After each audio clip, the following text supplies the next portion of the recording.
देखो, इस पूरे सवाल को समझने से पहले हमें इसके दो मेन शब्दों को आराम से समझना पड़ेगा। पहला वर्ड है जेनेटिक, जिसका मतलब है जीन से रिलेटेड। अब ये जीन्स क्या हैं? आप इनको किसी भी पौधे का एक इंटरनल ब्लूप्रिंट समझ लो।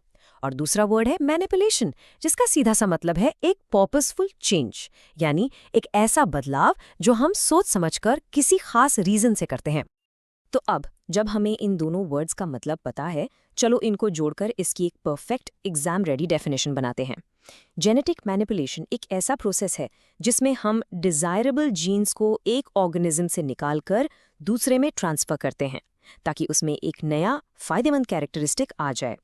एक बात का ध्यान रखिएगा, ये जो हाईलाइटेड फ्रेज है ना, ट्रांसफर ऑफ डिजायरेबल जीन्स, ये इस डेफिनेशन की जान है। एग्जाम में ये लिखना बहुत जरूरी है। अच्छा, अगर ये डेफिनेशन थोड़ी टेक्निकल लग रही है तो टेंशन की कोई बात नहीं। चलो इसको एक बहुत सिंपल एनालॉजी से समझते हैं। इमेजिन करो कि एक प्लांट के सारे जीन्स उसकी एक रेसिपी बुक की तरह हैं। हाँ, एक किताब जिसमें सारे इंस्ट्रक्शंस लिखे हैं कि पौधा कैसे ग्रो करेगा, उसकी प्रॉपर्टीज क्या होंगी और वो कैसा दिखेगा। तो अगर जीन्स एक रेसिपी बुक है तो फिर जेनेटिक मैनिपुलेशन क्या हुआ? सिंपल है, ये हो गया रेसिपी को एडिट करना। हम उस रेसिपी बुक में थोड़े से चेंजेस कर रहे हैं ताकि हमें एक बेटर रिजल्ट मिले। जैसे हम रेसिपी में एक नया इंस्ट्रक्शन ऐड कर दें कि पेस्ट से रेजिस्ट करना है। ओके, आगे बढ़ने से पहले 1 मिनट रुको। एक बहुत कॉमन मिस्टेक है जो स्टूडेंट्स एग्जाम में करते हैं और हमें उससे बचना है। हमेशा याद रखो कि जेनेटिक मैनिपुलेशन एक इंटरनल चेंज है। ये सीधा प्लांट के डीएनए के अंदर होता है। ये बाहर से फर्टिलाइजर्स या पेस्टिसाइड्स अप्लाई करने जैसा बिल्कुल भी नहीं है। ये एक फंडामेंटल डिफरेंस है। तो ठीक है, हमने समझ लिया कि ये एक इंटरनल चेंज है, रेसिपी बुक को एडिट करने जैसा है। लेकिन सवाल ये है कि ये एडिटिंग असल में होती कैसे है? इसका एक्चुअल प्रोसेस क्या है? चलिए देखते हैं। देखो, इसका प्रोसेस बेसिकली 3 सिंपल पार्ट्स में होता है। पहला काम क्या है? साइंटिस्ट सबसे पहले उस यूजफुल जीन को ढूंढते हैं, जैसे कि पेस्ट से लड़ने वाला जीन, और उसे आइसोलेट कर लेते हैं, यानी निकाल लेते हैं। फिर दूसरा काम, उस जीन को टारगेट क्रॉप के सेल्स में इंसर्ट कर देते हैं।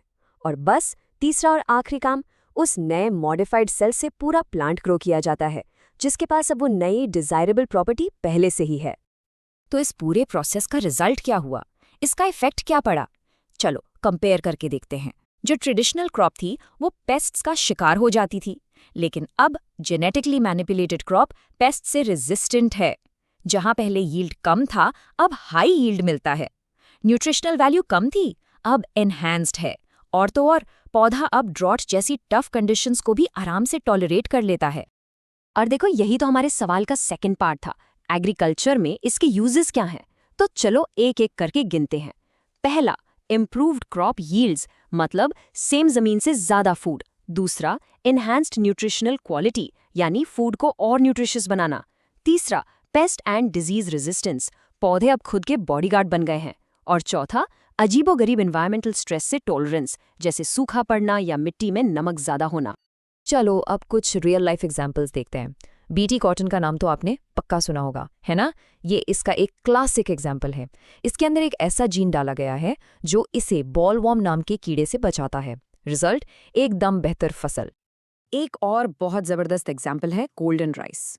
याद है हमने एनहांस्ड न्यूट्रिशनल वैल्यू की बात की थी? ये उसी का परफेक्ट एग्जाम्पल है। इसको मॉडिफाई किया गया है ताकि इसमें विटामिन ए भरपूर हो, जिससे न्यूट्रिशनल डेफिशिएंसी से लड़ने में मदद मिले। तो इन सब चीज़ों का अल्टीमेट गोल क्या है? हम ये सब कर क्यों रहे हैं? सिंपल सा मकसद है, सुपर क्रॉप्स तैयार करना। ऐसे क्रॉप्स जो हर तरह से बेहतर हों, ज्यादा ताकतवर, ज्यादा पौष्टिक और हमारी मॉडर्न खेती के लिए एकदम एफिशिएंट। और अब आते हैं फाइनल आंसर पर।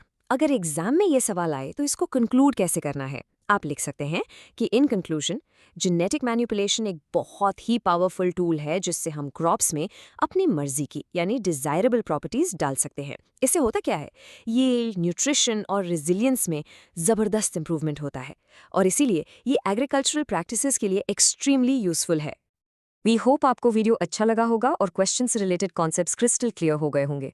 Will see you in next video. Till then, tata bye bye.